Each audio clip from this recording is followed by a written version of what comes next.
Bantay Filipinas supports the Mabalacat farmers, and their victory will be a victory for all the poor people of our country.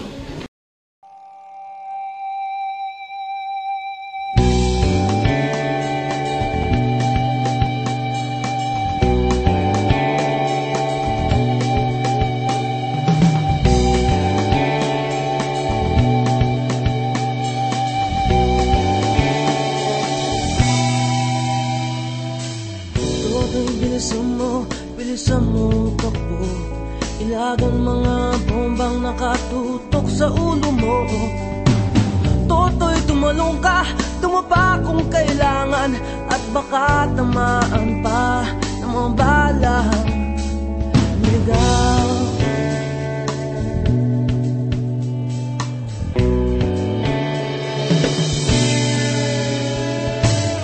Toto'y makinig ka, huwag kang magpagabi, baka pagkamalangkat humandusay dyan sa tabi.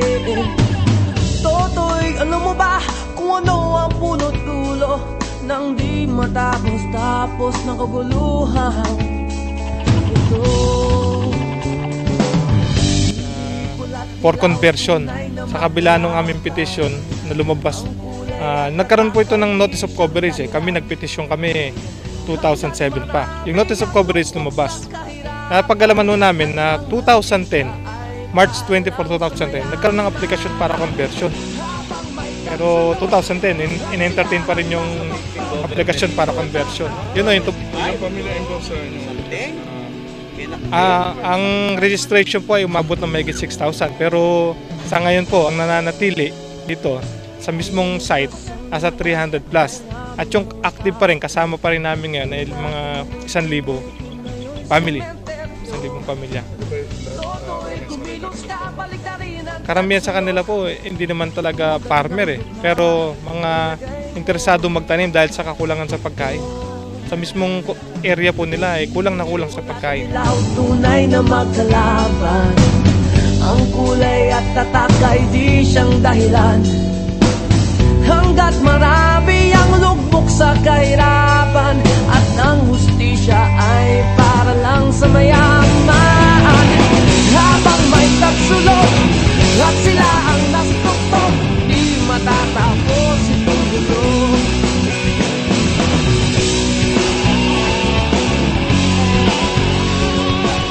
Nandito po kami para magtanim kasi wala po kaming ibang hanap buhay kundi magtanim. At sa pangalawa po, itong ginagawa po namin para po ito sa aming pamilya. Dahil wala po talaga kaming hanap buhay na mapapasukan. At saka wala po rin kaming matitirahan. Yun lang po. Basta sinasabi niyo wala kayong matitirahan? Wala kaming sariling lupa na matitirahan dito dahil kami kami. Mahirap kami. Mahirap po tao. Dahil kung pabayaan mo po namin itong lugar na to, sayang naman po kasi nakatiwangwang naman po itong lupa. Ay kung mawalan tayo ng taniman, wala tayong makukuha ng pagkain. Kaya andi dito po kami nagsasaka kami. Magsasaka kami sa katarungan po.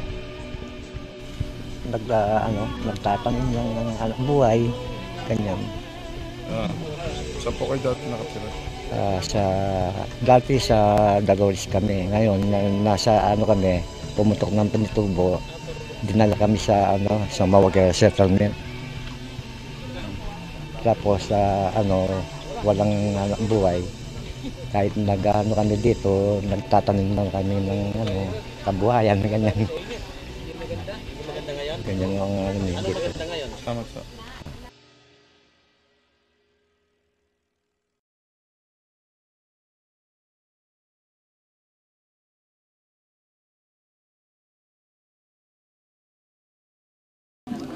Nabuo po itong organisasyon na to.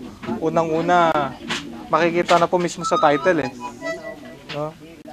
Giyera laban sa gutom, kahirapan, kawalang pag-asa. So natuklasan po ay sa kasaysayan na rin, sa karanasan nila pong Bart, na yung pinakamahalagang sangkap para malabanan yung kahirapan, yung maibsan mo na yung gutom. At yung pinakamahalagang sandata namin para malabanan yung gutom yung lupa. The lifeblood of the modern form of mercantilism is continuous expansion. Relatively poor countries like the Philippines, which were thrown into the path of this phenomena, are now relegated to prop up this system, regardless of its capability to adapt. It becomes a supplier of raw materials and a vast market for finished products from the West, which all things considered, are more advanced industrially. Foreign companies set up shop locally and exploit what the host country has to offer materially, like cheap labor, cheap raw materials, and both of these things feed their insatiable appetite for profit. The Philippines is being turned into a consumerist society mercilessly. Once self-sufficient, now becomes totally dependent on the West. For example, it was once an exporter of rice, a staple commodity in abundance, but now it's an importer. The reason? Lands are being transformed into infrastructures that suit the needs of the West. The plight of the farmers of Mabalacat is the plight of all farmers and the poor of the Philippines, or as we can say, the third world. Capitalist development in these poor countries is uneven and devastates those who are left behind. One thing outstanding about the voluntarian struggle is it is being waged in the name of collectivism versus individual ownership. Bantay Filipinas supports the Mabalacat farmers, and their victory will be a victory for all the poor people of our country. Sa kahirapan at ang hustisya ay para lang sa mayaman. Habang may tatsulok at sila ang nasa tuktok, di matatapos itong gulo.